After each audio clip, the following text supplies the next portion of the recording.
करीम साहब, आज लेट आने के लिए मैं माजरत चाहती हूँ। माजरत की जरूरत नहीं, मीटिंग में आपकी कारकर्दगी ने इसकी तलाफी कर दी। लेकिन सच में ऐसे ही होता है जब मैं आई एम सॉरी नूर, मेरे पास वक्त कम है, आप मेरी तरफ से फराद को बाय कह दीजिएगा। Good bye. Okay, take care.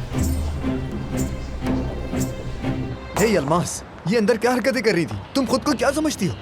हाँ फराज सर, मैंने ऐसा क्या कर दिया? अल्मास, ये अंदाज बिल्कुल पसंद नहीं मुझे। एक प्रोफेशनल मीटिंग में स्कूल के बच्चों वाली हरकतें नहीं करते।